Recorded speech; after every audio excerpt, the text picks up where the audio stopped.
আকৌ আহি গ'ল পূজা। শৰৎ মানে শাৰদীয় পূজাৰ বতৰ। চৌদিশে উখল মাখল পৰিৱেশ। মৃৎশিল্পীসকল ব্যস্ত দুৰ্গা প্ৰতিমা নিৰ্মাণত। এয়া শৰতৰ বতৰ। শৰৎ মানে শাৰদী ৰাণী দুৰ্গামাৰ ধৰালৈ আগমনৰ সময়। এই শাৰদীয় বতৰত শেৱালি ফুলৰ গোন্ধই সকলোকে কৰি তুলিছে আপ্লুত। তাতে আকৌ শাৰদীয় দুৰ্গা পূজালৈ মাজত মাত্ৰ কেইটামান দিনহে বাকী। দেশৰ লগতে ৰাজ্যৰ বিভিন্ন প্ৰান্তত চলিছে পূজাৰ ব্যাপক প্ৰস্তুতি।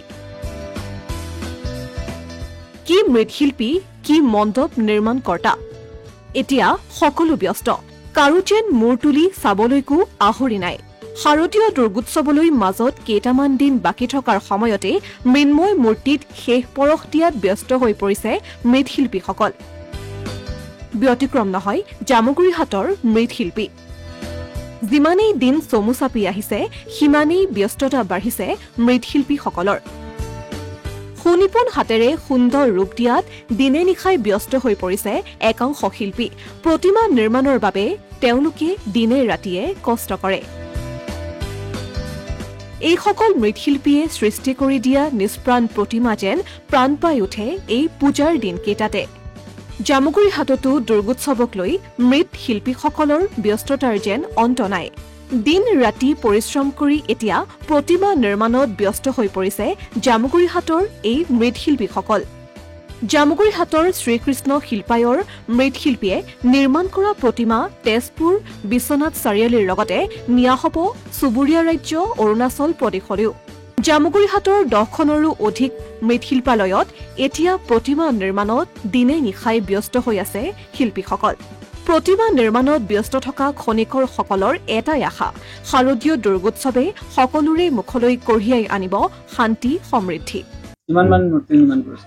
মূৰ্তি বনাইছোঁ 15 বনাইছোঁ। ক'ত ক'ত যায় আপোনাৰ মূৰ্তি? অৰুণাচলত যায়, আমাৰ শোণিতপুৰ ওচৰ চুবুৰীয়াকৈ যায় আৰু শোণিতপুৰ জিলা। আৰু তেনেকৈ আৰু চলি আছোঁ আৰু। কিমান বছৰ হ'ল আপুনি এইটো কাৰ্য কৰিছে? কাম কৰা মোৰ আজি 14 বছৰ হ'ল। মই মানে বেলেগৰ তাত 18 বছৰ কাম শিকি আহি তাৰপিছত মই ঘৰত আৰু 14 বছৰ হ'ল নিজে বনাই আছোঁ। আপোনাৰ লগত কোনে কোনে আৰু আছে? আছে, কাম কৰা মানুহ আছে, ঘৰৰ পৰিয়াল আছে, তেনেকৈ কাম কৰি আৰু। এইটো কৰ্মৰ যোগেদি পৰিয়াল পোহপাল এইটোৱেই কাম আৰু আন একো কাম নাই। চৰকাৰক কি আহ্বান জনাব? চৰকাৰক কি আপোনাৰ কিবা সুবিধা এটা লাগে, আমাক কিবা সহায় এটা লাগে। আজিকালি চব বস্তুৰ দাম বাঢ়িছে এতিয়া, আৰু এইফালে কাষ্টমাৰো ইমানটো দিব নোখোজে। গতিকে তাৰ মাজতে যেতিয়া চলি আছোঁ, কিবা অলপ সুবিধা পালেও আমাৰ সুবিধা হয় আৰু। কিমান মাহৰ পৰা লাগি আছে এইটো? এইটো একেবাৰে জেঠৰ পৰা লাগি আছোঁ আমি। হয়। অসমীয়াৰ প্ৰতিদিন ডিজিটেল সংবাদ, জামুগুৰিহাট।